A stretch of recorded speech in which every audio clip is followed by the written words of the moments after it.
Hi everyone, this is Shweta Sood. हम लोग जैसे आपको बोलते हैं हमेशा की डिस्कशन वीडियोस जैसे लेते आएंगे, तो आज एक और डिस्कशन वीडियो हम आपके लिए लेकर आए हैं।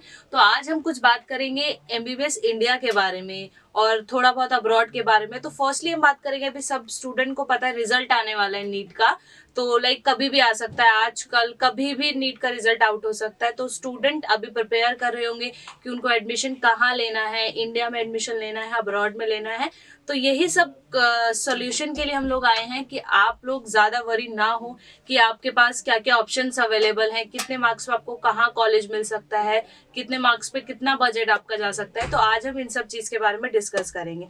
हमारे साथ आज विवेक सर हैं जो थोड़ा बहुत हमें इंडिया के लिए ब्रीफ करेंगे, हमें बताएंगे कैसे कैसे हम एडमिशन ले सकते हैं। स्टूडेंट आप लोग नीट के बाद क्या क्या स्टेप हैं जो आप कर सकते हैं। तो जैसा कि अभी सबको नीट के रिजल्ट का वेट है, ठीक है, वो भी 2-4 दिन के गैपिंग में रिजल्ट आ जाएगा आपका। ठीक है, तो रिजल्ट आने के बाद जो आपका स्टेप होगा कि आपको पहला स्टेप क्या लेना चाहिए एडमिशन के लिए, कि कहाँ पे जाना चाहिए। ठीक है, स्कोर के बाद स्कोर के साथ साथ आपकी रैंक बन के आती है, तो आपको उसके बिहाफ पे आपको एडमिशन के लिए देखना है। ठीक है, तो काउंसलिंग प्रोसेस स्टार्ट होता है जैसे आपका रिजल्ट आता है स्टेट वाइज। पहले सेंट्रल काउंसलिंग आपकी स्टार्ट होती है, सेंट्रलाइज काउंसलिंग 15% सीट के लिए। ठीक है, उसके बाद आपका स्टार्ट होता है 85% की काउंसलिंग के लिए। हर एक स्टेट का अपना ओपन होता है रजिस्ट्रेशन। ठीक, उसके बिहाफ पे आपका एडमिशन होता है। ऑल इंडिया डीम्ड यूनिवर्सिटी की 100% की सीटों की काउंसलिंग सेंट्रलाइज्ड होती है। और सेंट्रल यूनिवर्सिटी जो 3 है हमारे पास, बीएचयू, एएमयू और डीयू, उनकी सेंट्रलाइज काउंसलिंग होती है 100% सीटों के लिए। ठीक है, तो पहला स्टेप जो होता है, जैसे रिजल्ट आता है तो हमें वेट करना होता है 4-5 दिन के अंदर में आपका रजिस्ट्रेशन ओपन होते हैं। पहले आपका सेंट्रल का ओपन होगा 15% के लिए, देन आपका स्टेट वाइज आपकी काउंसलिंग का रजिस्ट्रेशन ओपन होना शुरू हो जाता है। तो जो हमारा पहला स्टेप होता है, हम अपने नंबर के अकॉर्डिंग देखेंगे हमारे कहाँ पॉसिबिलिटीज बन रही, कहाँ का रजिस्ट्रेशन हमें करके चलना चाहिए। तो उसमें देखना ये होता है कि हमारा स्कोर क्या है। मान लीजिए किसी का 600 है, तो ऑल इंडिया 15% पे काउंसलिंग के लिए जा सकते हैं, जहाँ पे उनके चांसेस होंगे। 600+ है तो वो देख सकते हैं वहाँ पे। अगर बात करें कि 500 नंबर पे या ऑल इंडिया 15% में जाना, वो पॉसिबिलिटीज नहीं होती हैं।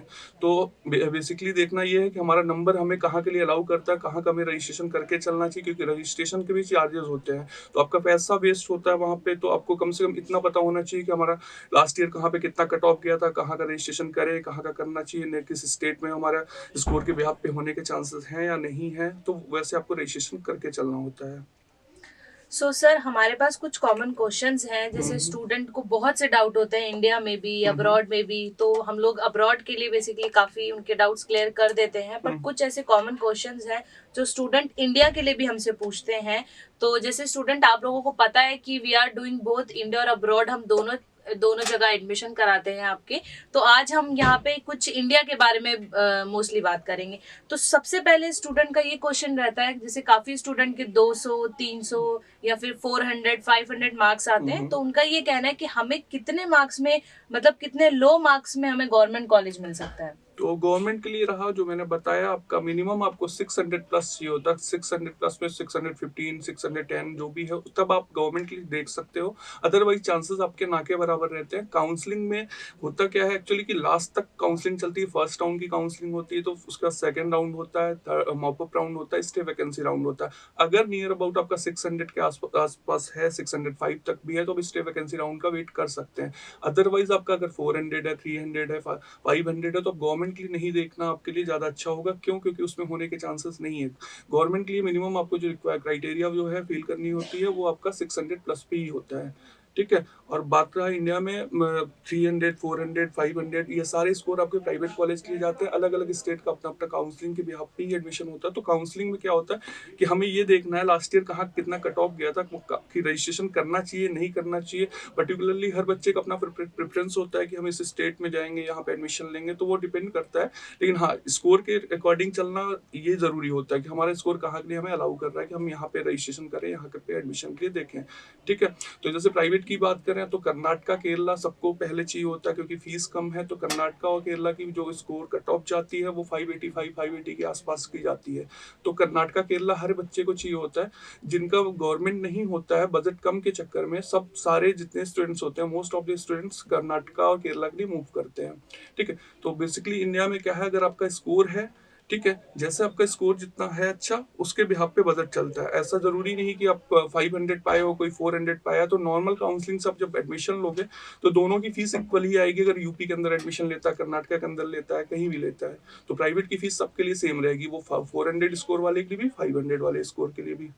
एक चीज और, काफी बच्चों को ये रहता है कि प्राइवेट कॉलेज में एडमिशन ले लिया तो मार्क्स के अकॉर्डिंग मतलब लाइक उनकी फीस भी इंक्रीज होती है, कुछ कॉलेजेस की डिक्रीज होती है मार्क्स के अकॉर्डिंग। मार्क्स के अकॉर्डिंग कुछ भी नहीं होता। जितने भी प्राइवेट कॉलेज हैं, जैसे मैंने बोला कि अगर बच्चा 350 नंबर स्कोर किया है, कोई बच्चा 400 स्कोर किया है, तो अगर स्कोर के बिहाफ पे उन्होंने एडमिशन लिया है, काउंसलिंग के थ्रू सब जाते हैं, तो कॉलेज का पहले ही फीस उनके वेबसाइट्स पे होती है, वो सबके लिए इक्वल होती है। चाहे मेरा 400 स्कोर है, माना आपका 500 है, दोनों हम काउंसलिंग के बिहाफ पे वहाँ पे एडमिशन ले रहे हैं, तो दोनों के लिए फीस सेम मिलनी है। Okay okay. और बजट का भी इशू काफी रहता है, मतलब जो इंडिया में हाँ, प्लान करते हैं स्टूडेंट। इंडिया में क्या है कि जिनका स्कोर कम होता है, तो चीज़ें मतलब अगर कोई पूछता है कि बजट क्या लगेगा, अगर हम उनको बजट बताते हैं कि 60 65 से 70 तक अगर मिनिमम से मिनिमम देखेंगे, तो इंडिया के अंदर आपका वो बजट लगेगा। बट लोगों का कहना है कि 30 और 40 लैक्स में हम देख रहे हैं और ये पॉसिबल है, तो वो पॉसिबिलिटीज नहीं होती इंडिया के अंदर। आप प्राइवेट कॉलेज की फीस उठा के देखेंगे, और किसी स्टेट से भी देखते हैं, जैसे यूपी है, यूपी में जो फीस आपकी है, मिनिमम फीस आप देखेंगे 11.5 12.5 फीस है। डीम्ड यूनिवर्सिटीज की अपनी फीस होती है। जैसे यूपी में ही बात करें, डीम्ड यूनिवर्सिटी में आता है संतोष मेडिकल कॉलेज, उसका फीस 24 लाख पर ईयर का है। ठीक है, तो डीम्ड यूनिवर्सिटीज को हटा दिया जाए, अगर स्टेट वाइज भी हम देखते हैं, तो 10 लाख का, 10.5 लाख, 11 लाख, 12 लाख यही फीस आपका मिनिमम है यूपी के अंदर।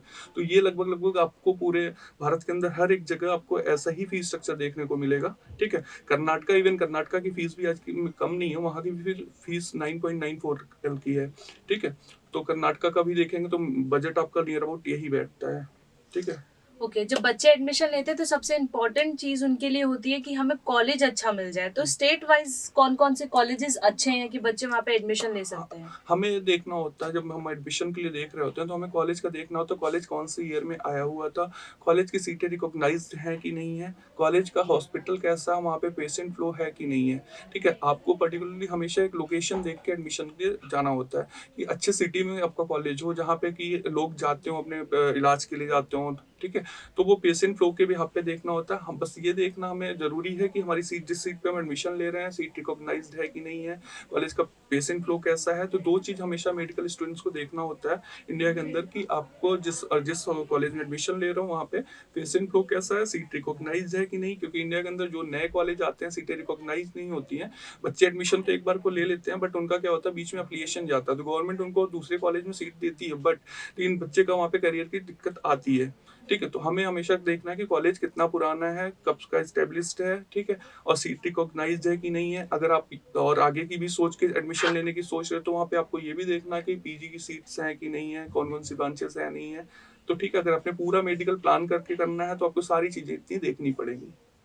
बिल्कुल, अभी जैसे कि रिजल्ट अभी आया नहीं है तो आंसर की निकल चुकी है, काफी बच्चे क्लियर हो गए होंगे कि हमें कहाँ का एडमिशन लेना है, कौन सा कॉलेज हमें मिल सकता है। तो रिजल्ट भी अभी आपका लाइक 1 से 2 दिन में एक आ से ही दो दिन जाएगा। आ जाएगा। अभी एनटीए ने ऐसा कुछ ऑफिशियली डेट निकाली नहीं है रिजल्ट के लिए, तो पर एज सुन आई गेस निकल जाएगी डेट भी, आपका रिजल्ट कभी भी आउट हो जाएगा। तो वहां पर अब आपको देखना है कि आपके पास ऑप्शंस कौन कौन से अवेलेबल है, इधर इंडिया आप करना चाहते हो या अब्रॉड करना चाहते हो। सो स्टूडेंट यही है कि आप लाइक इंडिया में एडमिशन लो चाहे अब्रॉड में लो एडमिशन, बट एक कॉलेज अच्छा होना चाहिए, क्योंकि आप वहाँ पे 5 साल 6 साल रह के अपनी एमबीबीएस कंप्लीट करते हो, आप डॉक्टर बनते हो, और आपको अब तो नेक्स्ट एग्जाम आ गया है जो आपको क्वालिफाई करना पड़ेगा। तो उस अकॉर्डिंग आप एक अच्छा कॉलेज, अच्छी यूनिवर्सिटी देख के वहाँ पे एडमिशन लो। अब्रॉड में भी आपके पास गवर्नमेंट कॉलेजेस हैं, आप अगर यहाँ पर गवर्नमेंट कॉलेज आपको नहीं मिल पाता है तो एक सेकेंड ऑप्शन आपके पास अवेलेबल है। सो अब्रॉड में भी आपके पास गवर्नमेंट कॉलेजेस अवेलेबल हैं, टॉप रैंक्ड यूनिवर्सिटीज हैं, इंफ्रास्ट्रक्चर अच्छा है। तो स्टूडेंट चॉइसेस इज योर कि आप अपनी रिक्वायरमेंट्स के अकॉर्डिंग कहीं पर भी एडमिशन ले सकते हो। सो काफी स्टूडेंट ऐसे होते हैं उनके मार्क्स नहीं आ पाते हैं, बजट उनके पास उतना नहीं हो पाता है कि वो एक गवर्नमेंट कॉलेज में एडमिशन ले, क्योंकि प्राइवेट कॉलेज में हर किसी के पास उतना पैसा नहीं होता है कि वो प्राइवेट कॉलेज के लिए फीस दे पाए। किसी स्टूडेंट के नंबर आते हैं 200, किसी के 300 आते हैं, तो उस अकॉर्डिंग ही यहाँ पे आपकी फीस रहती है। होता क्या है कि जब आपका नंबर कम होता है, जैसे कई पेरेंट्स से बात होती है, उनका कहना होता है कि 250 नंबर बच्चे के आ रहे हैं, उनका बजट भी नहीं है, 30 लाख का बजट है, तो वो इंडिया में पॉसिबल नहीं है। फिर उनके बच्चे के पीछे ये भी है कि अगर वो 3 साल से नीट की प्रिपरेशन कर रहा है, उसके बाद भी उसका स्कोर नहीं हो पा रहा उतना कि गवर्नमेंट के लिए वो जा पाए, तो उसको ये डिसाइड कर लिया उसने कि उसको MBBS करना है, तो वो ये तो है नहीं कि अब 30 लाख में इंडिया में वो 4 साल और भी करे तैयारी, तो जरूरी नहीं कि वो 600 लाए, लेकिन हाँ, लेकिन उसको डिसाइड ये है, प्री डिसाइडेड है कि उसको MBBS करना है, तो वो अब्रॉड की मूव कर सकता है। क्यों? उसके पीछे भी रीजन ये है कि आप इंडिया से करो, अब्रॉड से करो, मिला जुला के आपको पढ़ना है। पढ़ाई करने के बाद आपको इंडिया में भी प्रैक्टिस करने के लिए नेक्स्ट का एग्जाम देना है, अब्रॉड से करके आओगे तो भी आपको नेक्स्ट का एग्जाम देना है। तो अगर आपका बजट नहीं है तो आप अब्रॉड के लिए जा सकते हो। इंडिया में अगर नंबर नहीं आ पा रहा है, आप अपना 3 साल 2 साल वेस्ट कर चुके हो कि हमें MBBS ही करना है और आपका फिर भी नहीं हो पा रहा गवर्नमेंट, तो आप अब्रॉड के लिए मूव कर सकते हो।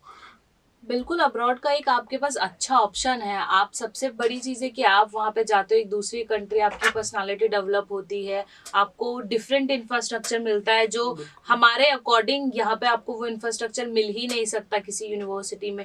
टॉप रैंक्ड यूनिवर्सिटीज़ होती है, आपकी गवर्नमेंट यूनिवर्सिटी होती है, और एक मल्टी कल्चर आपको वहाँ पे मिल जाता है, अलग अलग कंट्री से बच्चे होते हैं, तो ये काफ़ी डेवलप करता है आपको। तो हमारे अकॉर्डिंग यही है कि आपको एटलीस्ट अब्रॉड हो चाहे इंडिया हो, जो आपकी रिक्वायरमेंट्स हैं, जो आपकी एलिजिबिलिटी है, उसके अकॉर्डिंग आप अपना एडमिशन कराओ, एडमिशन ले सकते हो कहीं पर भी स्टूडेंट। या फिर आपको और भी कोई डाउट होता है MBBS इंडिया से रिलेटेड, MBBS अब्रॉड से रिलेटेड, या किसी भी कॉलेज यूनिवर्सिटी से रिलेटेड, तो आप हमें हमारे टोल फ्री नंबर पे आप हमें कॉल कर सकते हो, जो नीचे आपको अभी फ्लैश हो रहा होगा। या फिर आपको और भी किसी यूनिवर्सिटी के बारे में जानना है, या फिर और भी आपका कोई डाउट हो, तो आप हमें नीचे कमेंट सेक्शन में मेंशन कर सकते हो। जैसे हम लोग आपके कमेंट्स को डिस्क्राइब करते हैं, आपके कमेंट्स का सॉल्यूशन लाते हैं, कि आपको ब्रीफिंग देते हैं हम एक डिस्कशन वीडियो बना के, तो ऐसे ही वीडियो हम और लाते रहेंगे। कोई भी डाउट होता है, कुछ भी होता है, आप हमारे काउंसलर से भी रीच आउट कर सकते हो। टोल फ्री नंबर आपको नीचे मिल रहा है, आप कमेंट करो, ये वीडियो लाइक करो, और जितना हो सके वीडियो को शेयर करो। Thank you for watching. Thank you.